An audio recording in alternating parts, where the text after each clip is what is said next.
Hi, everyone. Welcome to the Zone to Speak podcast. I'm your host, Juliana.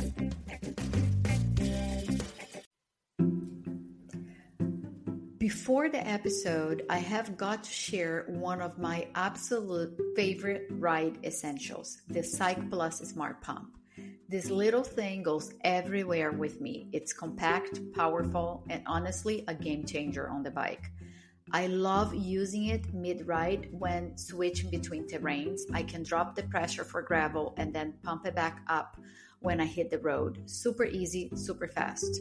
And of course, it's a total lifesaver in case of a flat or any loss of air. No stress, no hand pumping. Just press the button and go. You can grab yours with 10% off using my code ZONE2SPEAK. Link and details are in the episode notes. Trust me, once you try it, you won't leave for a ride without it. Cyc Plus Smart Pump. Smart, simple, and ready for any adventure. Now, let's hear it for the episode.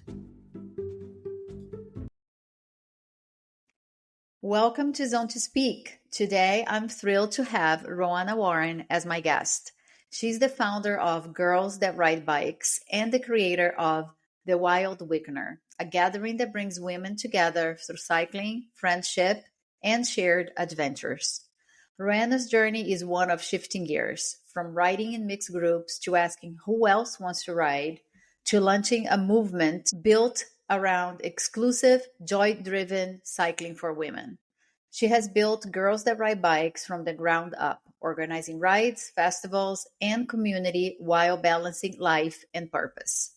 In this episode, we will go back to how she started riding, how Girls That Ride Bikes and the Wild Weekender were born, what it's like organizing a women's cycling collective, and her vision for the future of women's riding culture.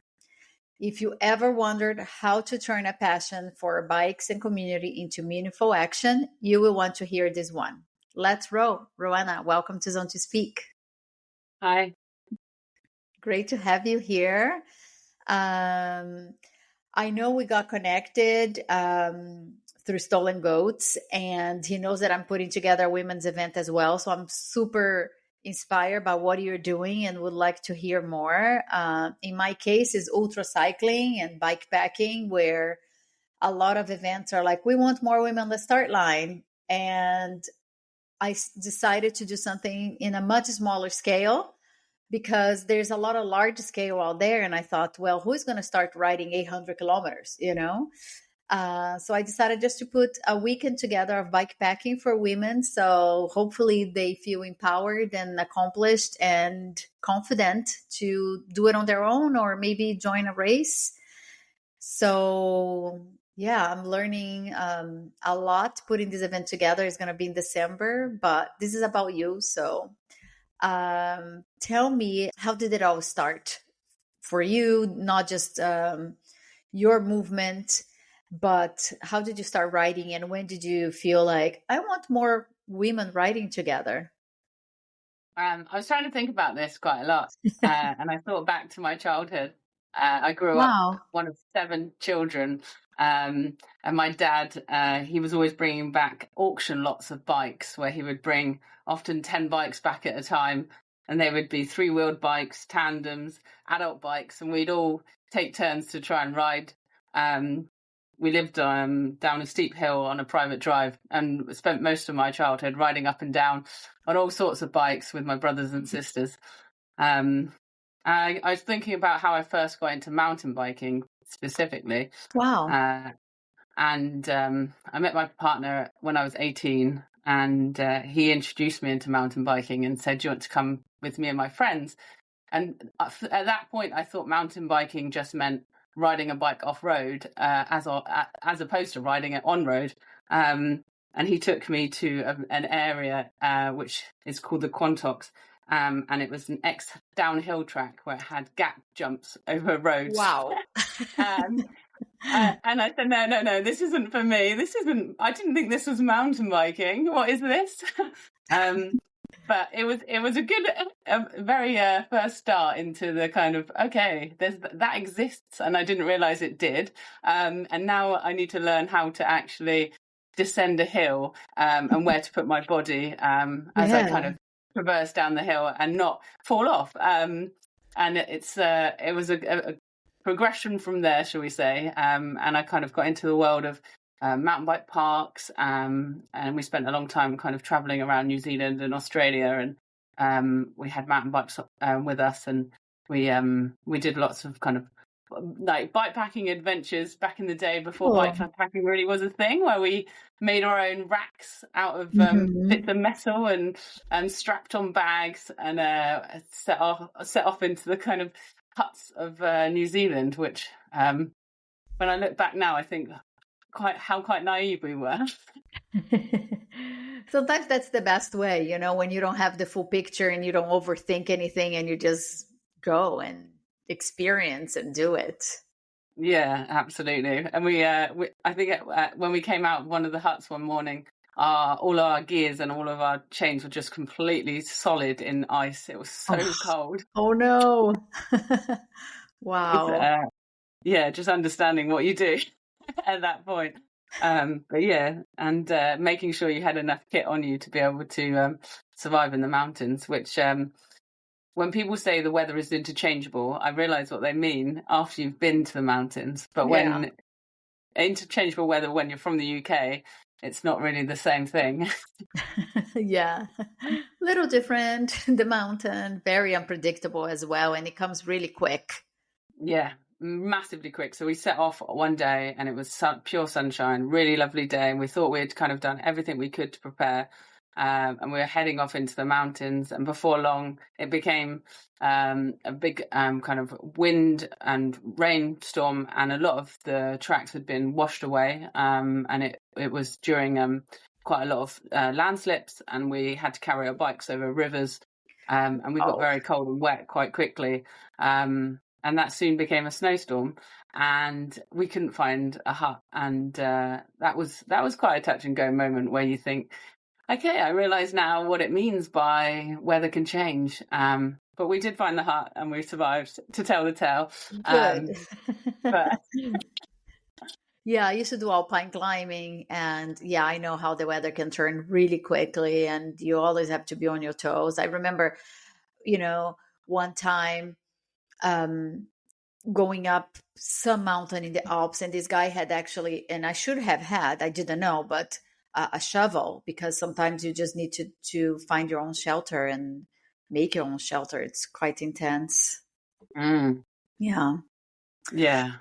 But how did, from all this experience and adventure,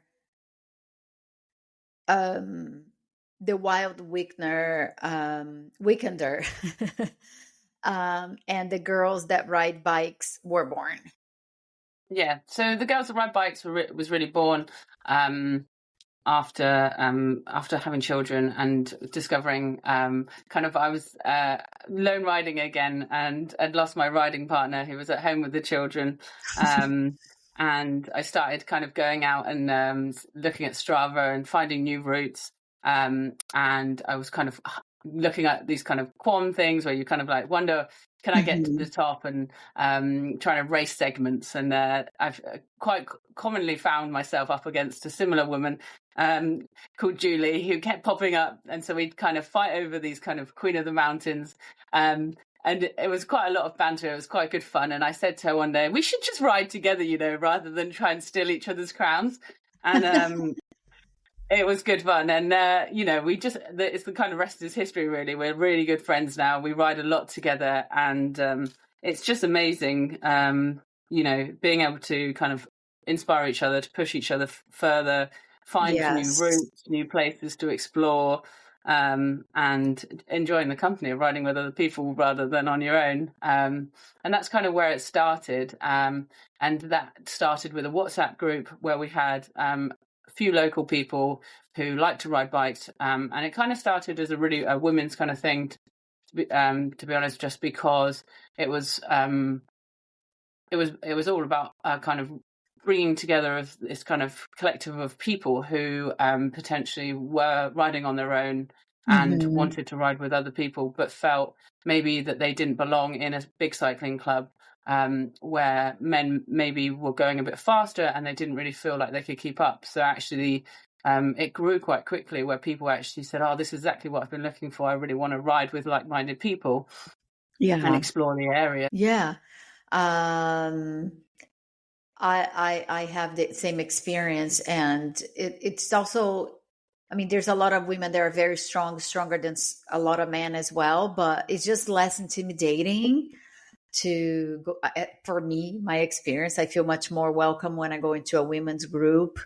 And that's actually my experience in Sevilla as well. I try to look up a women's group, and they're like, "Oh, there's another writer that lives close to you, and now she's my buddy, and we'll be writing together." It makes a total difference. It's so much better to have company and have someone that motivates you, inspires you, and pushes you.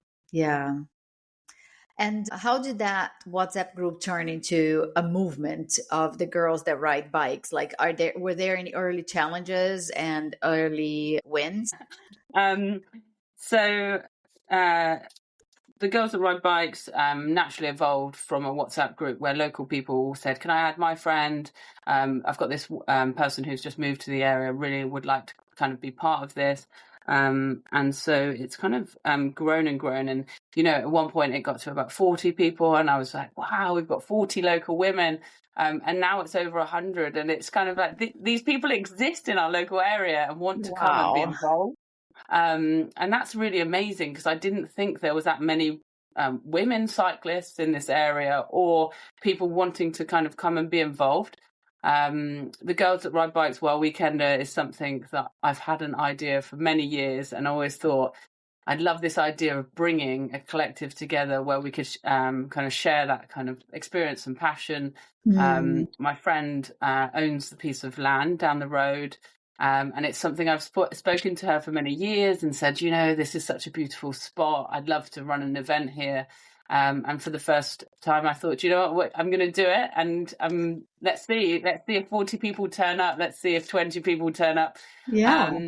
And we sold out, and we had over 160 women turn up. Wow, that's massive.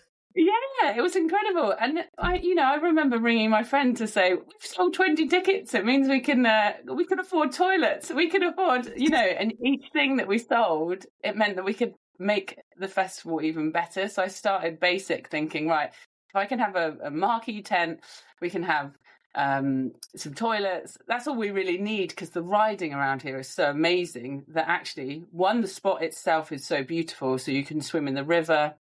It's located on an island. So it's called the island, the piece of land. So it's surrounded by water. It's got a mill at one end and a weir, like a really safe weir that you can walk into at the other. And anyway, so as it grew, I thought, we could have a wood-fired sauna overlooking the river's edge, and we can have live music, and the partnerships as well were so incredible. So being able to reach out to a local food vendor. I think you asked as well, one of the challenges is actually ringing people and saying, "So I'm thinking about hosting this event, but I'm not really sure how many people are going to come."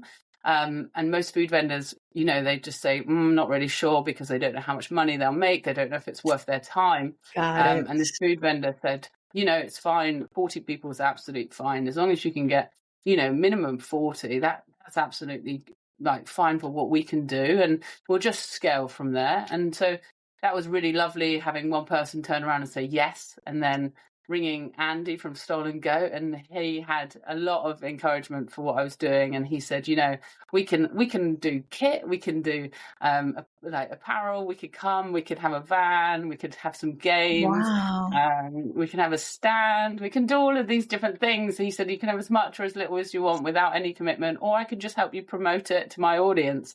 And Velo Vixen and Stolen Goat. And I just said yes to everything, please. Let's try and do it all. Let's try and design a kit, which was really good fun. So working with them to design a kit was really fun. And then seeing everyone at the festival wearing the kit, that was really good fun. And, doing the photography and just seeing how it could grow from like a small thing to a big thing. And that all just grew through conversations with people, by people believing in what we were doing and what we were trying to achieve, and actually going, I back this. Or I had a lady from Emily from Trail Bloom, who's a women's cycling apparel brand. She reached out to me and said, do you think I could have a stand at your event? And I was like, absolutely, yes, come along. It'd be great to have you there. And, you know, actually working with people in that industry who are actually almost approaching you to come along, which is really nice. I had a volunteer also who became a really integral part of the Girls That Ride Bikes, who just messaged me to say, wow, this looks like a really fun event. Can I help? Cool. Yes, you can. Come and be involved in the team. And you just think it's really nice. And I think that's something that's really unique about women cycling, is that people want to get behind it and they want to help and they want to see it grow. And I think, yeah, that's been a really kind of pivotal thing that's helped the success of it, is that people believe in it and think that there should be a space for this, and it should be something that, you know, people want to help and kind of invest their time and help with growing. Yeah, no, I'm seeing it now with my little event, you know. And it's such an amazing feeling to have all these people that I reach out to. Yes, we want to support. Yes, we want to support. And, you know, we're doing this event only for 30 people because it's my first event. I'm doing partnership with Women's Bikepacking Portugal, and they only did also like short weekends with just like 8 to 10 women. So we're like, okay, let's do 30 people. So it's quite small, and we're having big brands getting behind us. And it's truly amazing to see that everyone actually is walking the talk. Yeah, it's really, our local, another person who was really pivotal was one of our local bike shops. He really wanted to get involved and got Giant involved, and he came along and they supported from a maintenance perspective. So they were looking over everyone's bikes, and for the next year's festival they want to come for and do a proper talk and kind of get everyone involved and like point checks on the bikes, and kind of really kind of even teaching people like how they can kind of do general maintenance things themselves, which is really lovely. And it's really nice that, you know, he spoke to Giant and Giant turned around and said, yes, we want to be involved in this kind of stuff. Tell us more and how we can support it, which is, it's really cool that there's brands out there that want to get involved and really support women's cycling. Yeah. It's really good to see.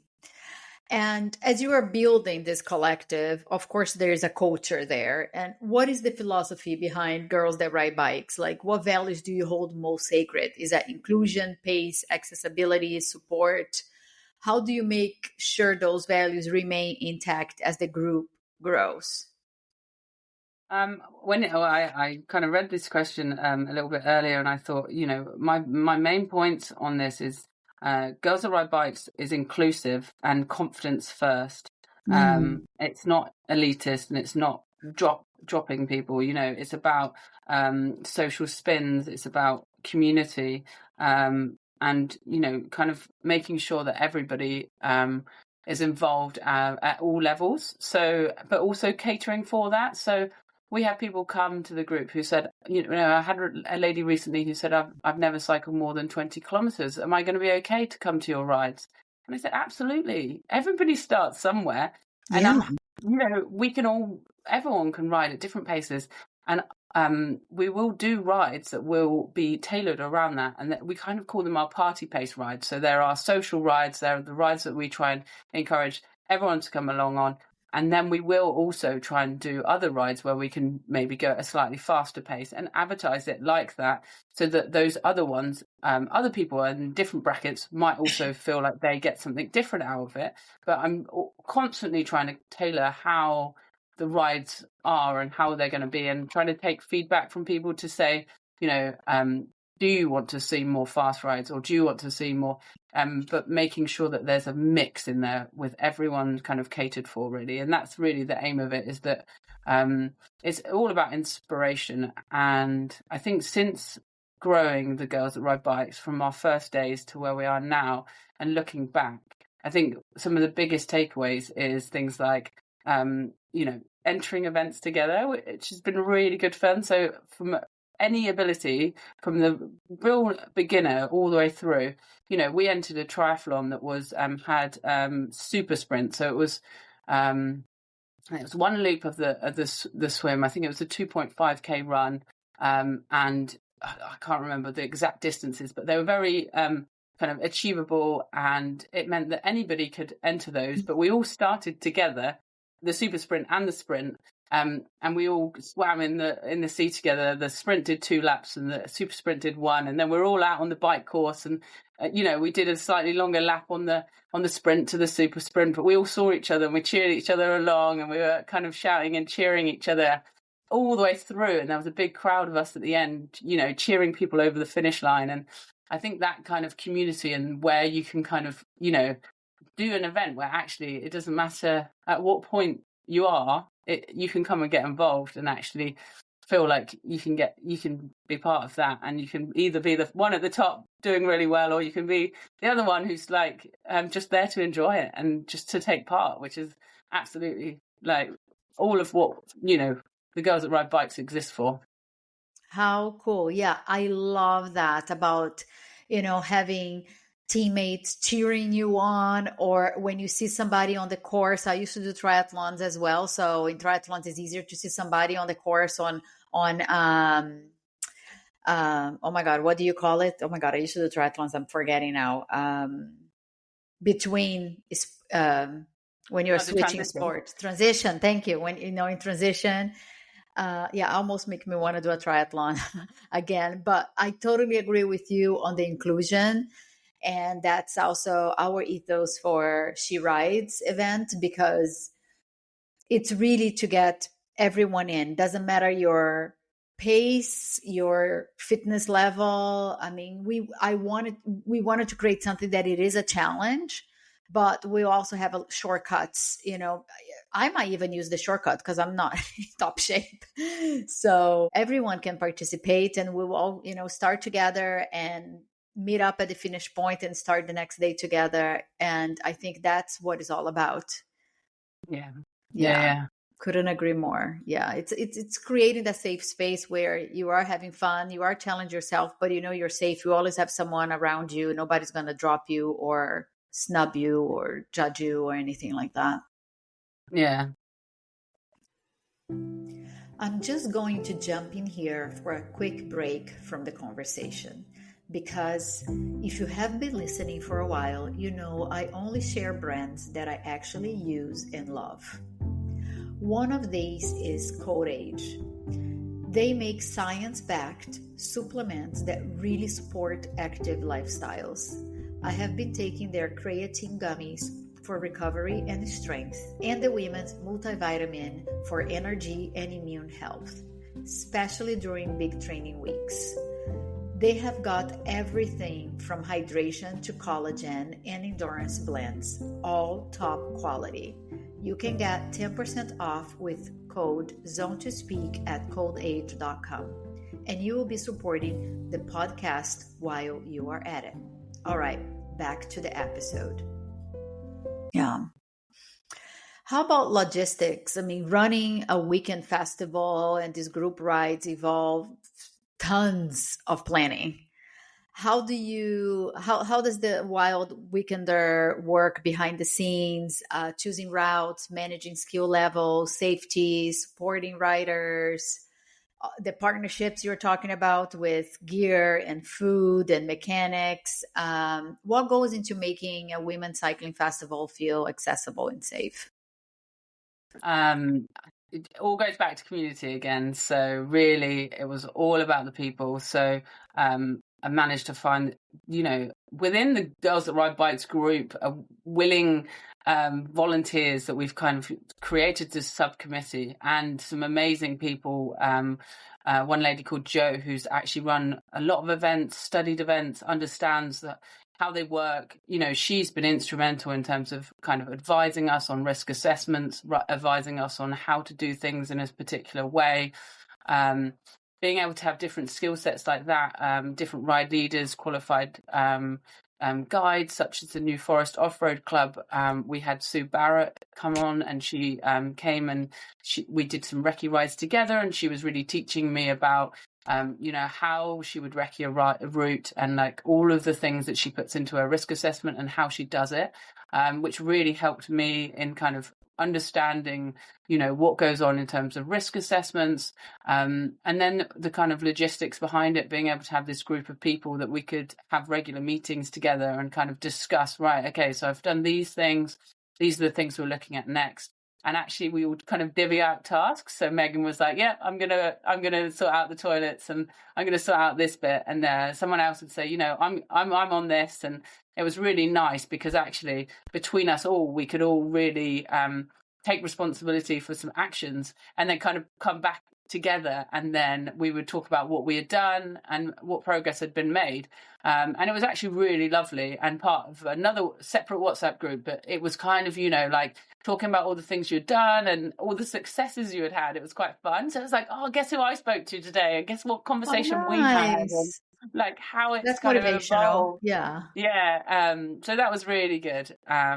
And that just really built, and then like the brands and the partnerships, working with people like Andy from Stolen Go, the local bike shop, this great food vendor that is actually a Spanish family, and they brought paella, and they had sangria, and it was like really nice food. I just thought it'd just be really nice. I didn't want a burger and chips van. Like I wanted some wholesome, good food. I worked with a local lady who does amazing yoga, and people just loved her sessions. It's utilizing really local, nice, like good skills, good food. So we had Amy Strongman do the yoga. She was incredible. And then Elena, a lovely person who's part of the Girls That Ride Bikes, who also is a stand-up paddleboarding instructor. So she took out groups of people on the water, which was really good. So it's just really lovely. This is way more than bikes. Yeah. So it really evolved. So it was like I'd be out on a ride, I'd be like talking to Elena, and she's telling me about how she's an outdoor instructor and what she does. And I said, do you want to come and do some stand-up paddleboarding at the event? And she's like, yeah, okay, we could do that. And it's just, I just think all of this comes down to people. So people make the event, and people made the Girls That Ride Bikes Weekender. And it's not even just those people, it's all the people that came, and it's all of their stories and seeing what they did and how they found the experience. And one of the biggest takeaways I think I found was people said they came on their own, and they said they didn't feel that confident coming on their own, but actually once they came, it felt really welcoming, and they just said it was so nice that I had the confidence to do it, because actually I definitely do it again. And they said part of it being all women is that they felt that those barriers to the conversations and kind of opening up and coming on your own was a lot less than going to a festival where there may be already formed groups of partners or friends that are kind of a bit harder to break into.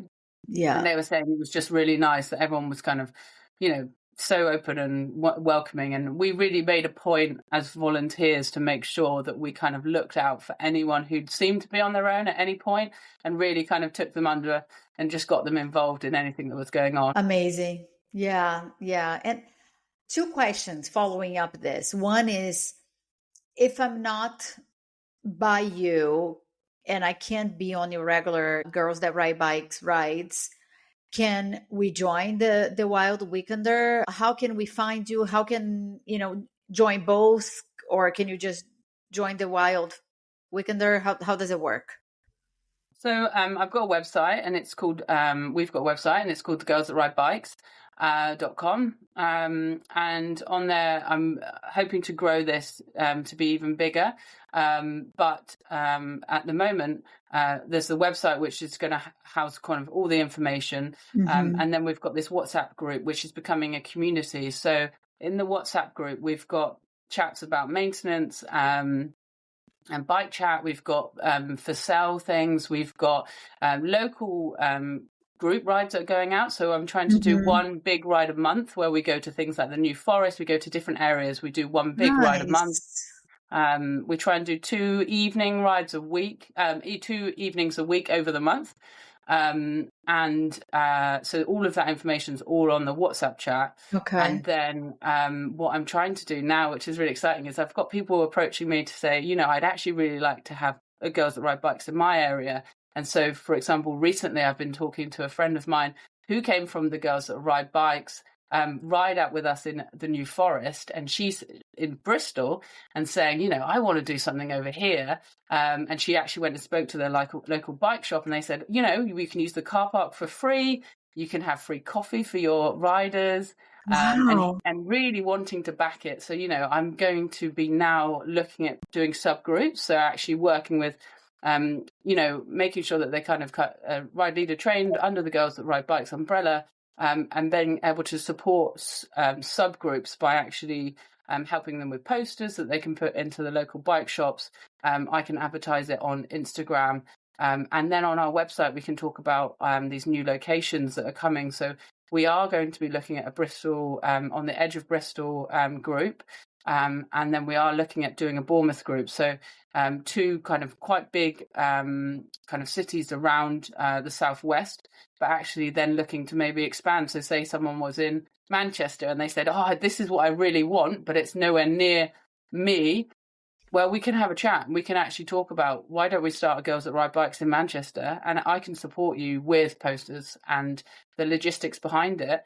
And I just want to be able to have lots of subgroups within the chat that we can actually say, there's all these different rides going out all over the country. Wow. And we're actually reaching so many more people.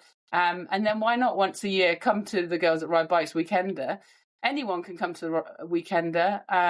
You can be in Spain or Australia and you can come. It's just come and get involved. And the ethos behind being a Girls That Ride Bikes is that anyone who rides bike is a Girls That Ride Bikes.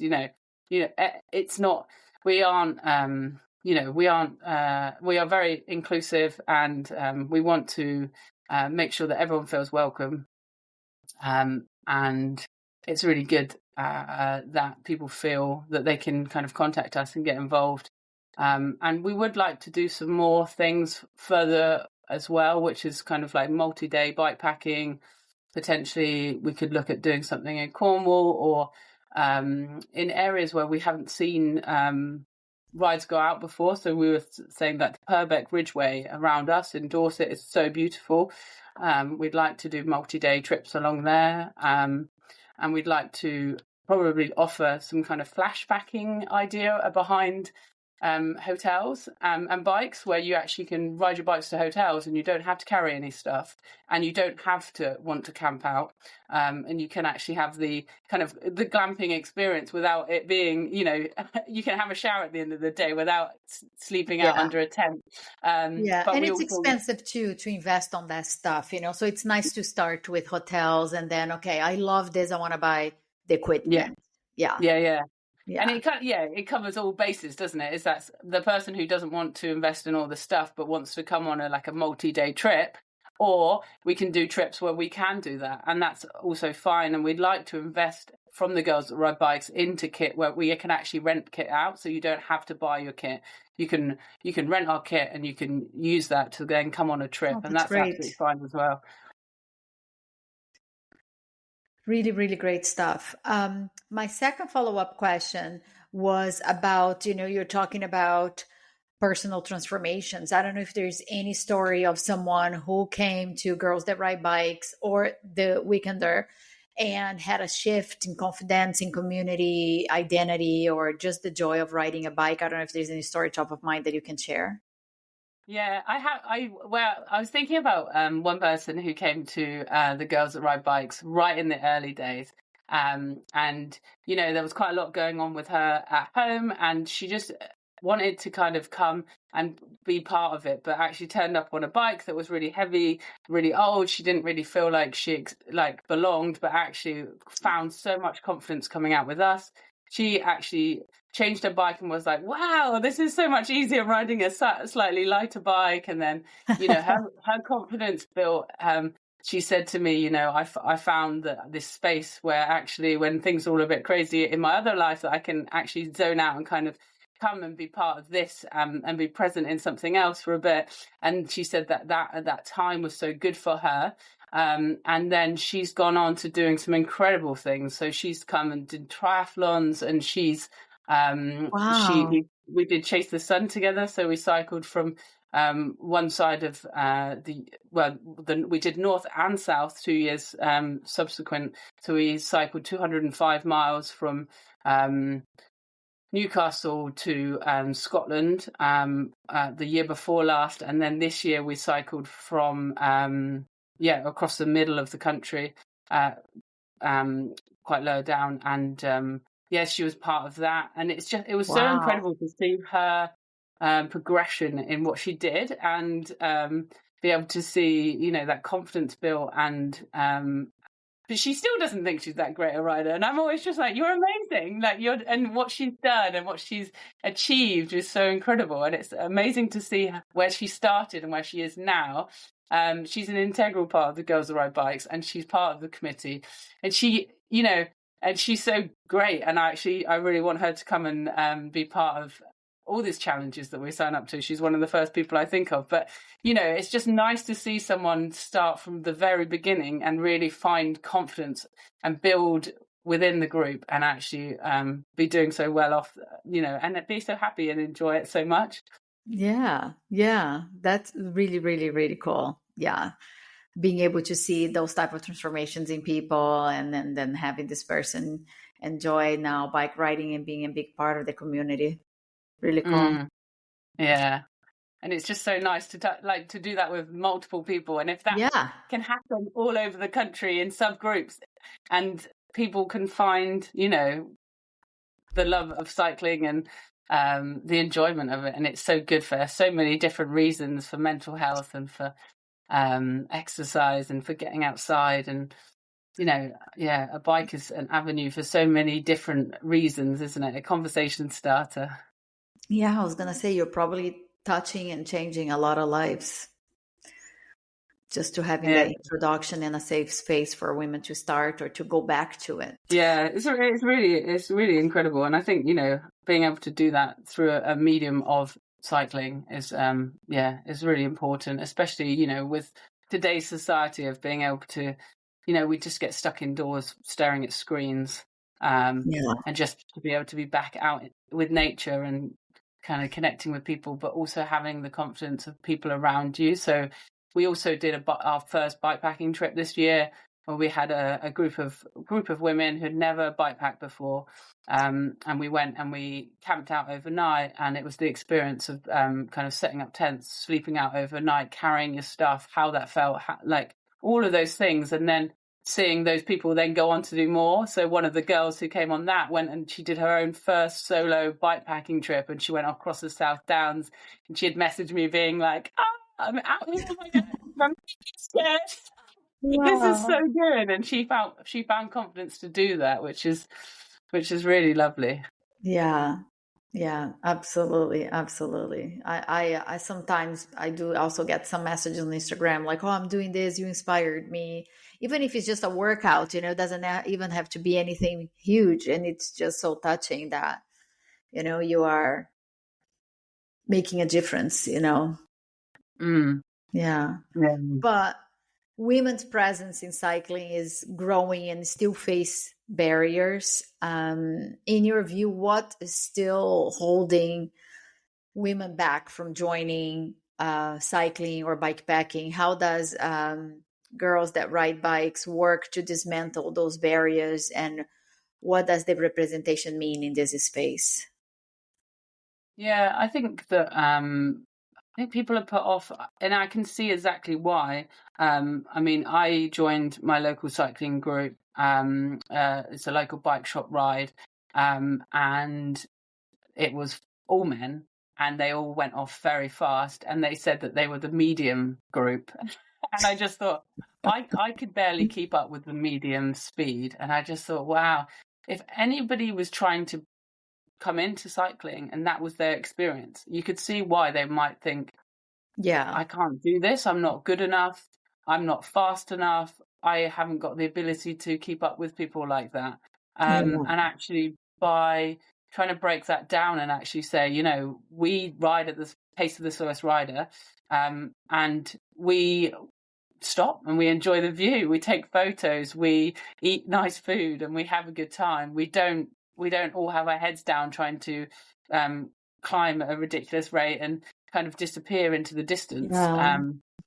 We're all about, the connections of the people and the stories. I love part of when I go out on rides, just switching between people and just hearing about, who are you? And like, where are you from? And what do you do for a job? And like, tell me a bit about your background.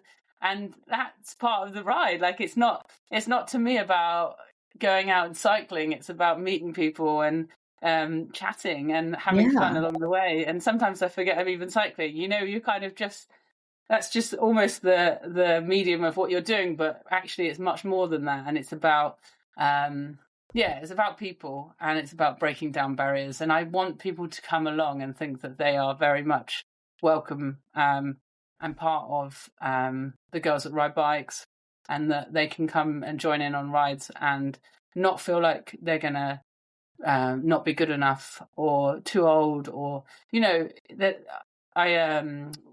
Sue from the New Forest Off-Road Club, she does a great job of, talking about name is just a number. And I just think it's so right. I think that anybody can do anything. And actually, we just need to inspire and encourage them to do that.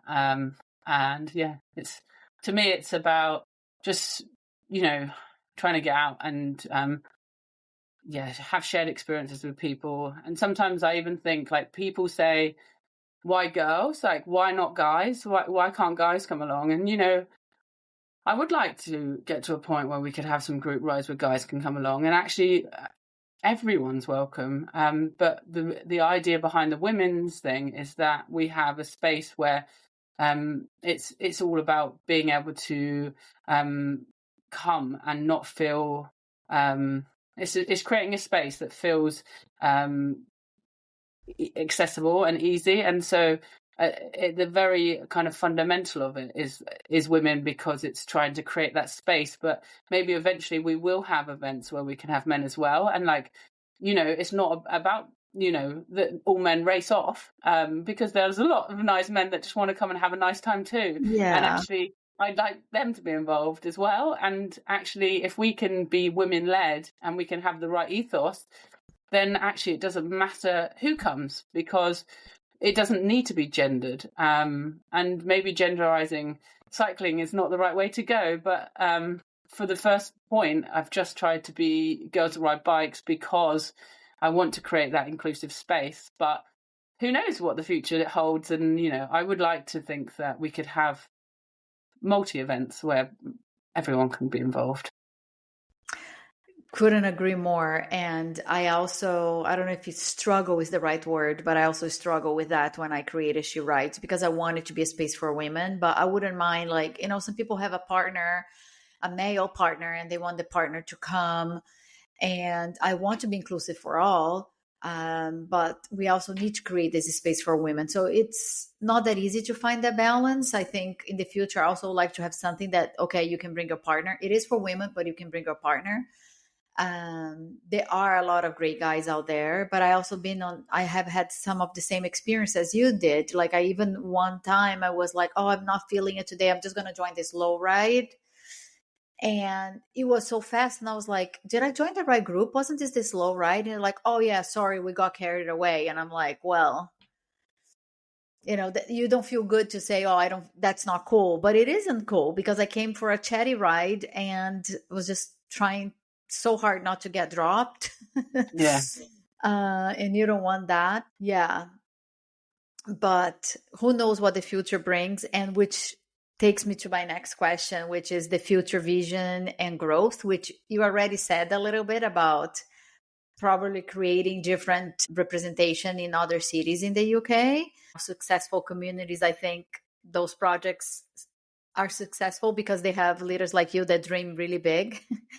So what's next for Girls That Ride Bikes and the Wild Weekender? Do you see, well, you already said the expansions, more events, partnerships. What are your big dreams for this movement?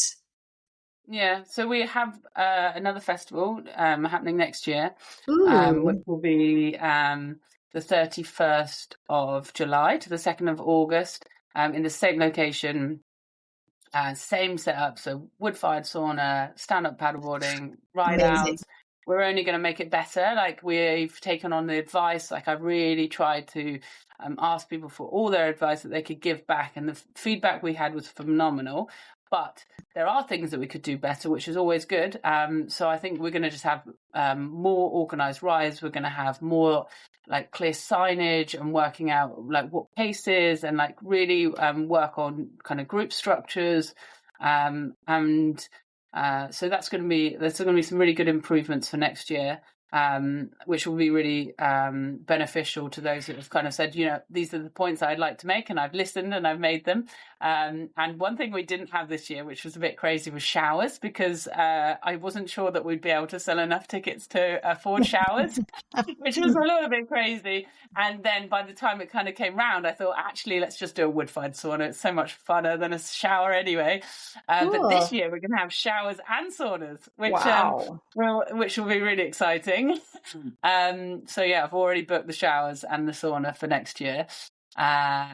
We would like to do some more trips. So what that looks like now, I'm not 100% sure, but keep an eye out on the website. We will be doing some more trips. We'd like to do some multi-day trips, kind of adventures, whether that's in the UK or further abroad in the future.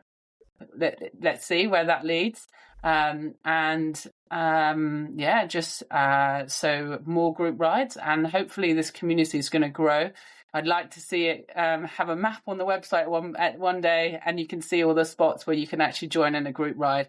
And it might be that you're on holiday somewhere and actually go, oh, they've actually got a group ride going out on Thursday. I'm going to join that Girls That Ride Bikes group this week.